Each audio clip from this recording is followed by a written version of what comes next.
cannot help but talk about the miracle moments in my life where if it wasn't for God and what he did and his power that pulled me out of darkness, I don't know where I would be. I would be dead somewhere on side the road, strung out on drugs, living in somebody's car, prostituting my body for drugs. That's where I would be right now. But God came down in 2012 to rescue me in a pit of darkness. Let me tell you about what happened. So one night I was about to put a needle in my arm.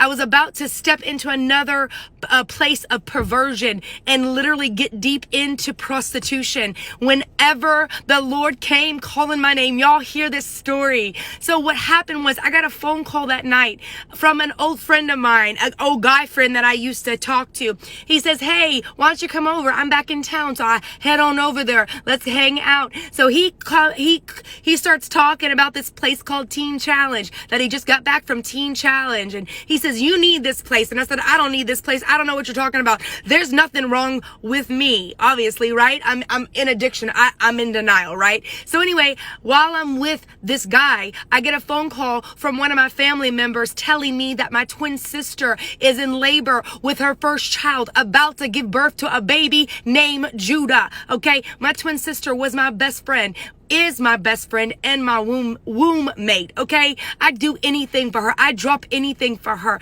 And I'm like, I gotta get to the hospital. So I called my grandmother. I said, can you pick me up? Can you bring me to the hospital? I get to the hospital and I see her in labor. Listen to this. I see her in labor and I said, just out of the blue, I don't even know why I said this. I was high strung out. And I said to her, I said, I think I'm going somewhere to get my life straight. I'm like, what did I just say? Long story short, I raised heck in that place and my family asked me to leave. I was so messed up. So I walked away, got loaded. I ended up falling asleep that night, which was very rare for the style of life that I lived. I was up all the time, strung out on meth. I literally stayed up for 7 days, sleep for 3, get back up and do the whole thing, up and down, and I would see things. I was so messed up, demonized, schizophrenia, you name it, I had it, okay? I saw demons in broad daylight, okay?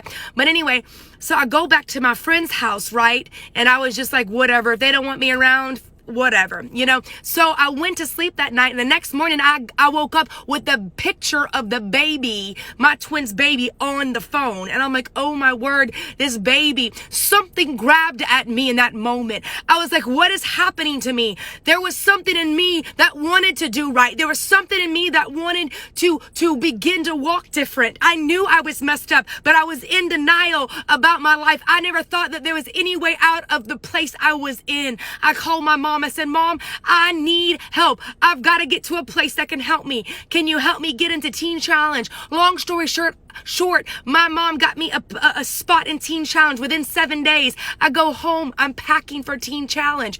I'm sitting there. My mom walks through the door. Listen to this. This is where the moment I realized that God loved me. Okay, so she said, I need to talk to you about what happened. I said, all right. She says, right before Kayla went into labor, a prophetess looked at Kayla and pointed to her child and said, through the birth of Judah, Krista's coming back to God. Yes, through the birth of Judah, Krista's coming back to God. And let me tell you, through the birth of Judah, I gave my life to God. Let me tell you, as she was in labor, God put it in someone's heart to call me and talk about Teen Challenge, and God began to open the doors as my sister was pushing that baby out. God was setting up my walk, my life, my recovery story. He was literally paving the path for recovery where I would meet with him, because in Teen Challenge is when I become established in the presence of God,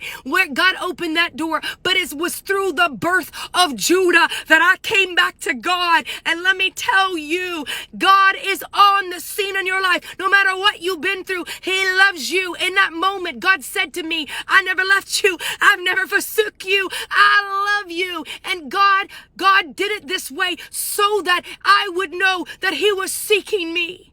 How did I know that prophet would have spoken that? Let me tell you, when that prophet, 24 hours before Kayla gave birth, the prophet spoke it to her. And let me tell you, it was 30 days. She was She was not to have that baby for four weeks. My mom turned to God and said, God, I can't wait that long. And my sister went into labor. And through the birth of Judah, as Kayla was pushing that baby out, God was setting up my path of recovery, the path where I would say yes to Jesus, the path where he paved, where deliverance from the demonic that had a hold of my life, the suicide, the depression, the anxiety, the schizophrenia would fall off on that path that the Lord would pay for me. I would find the lover of my soul, the one who would rescue me. So I'm telling you, talk about the moment you got saved. It's a miracle and it needs to be said. And I want to encourage those who are lost in darkness. It is not over. God is stepping on the scene in your life and he wants to heal you. So get up and call on the name of the Lord and you shall be saved. God bless you. I hope this ministers to you. I will talk to you later.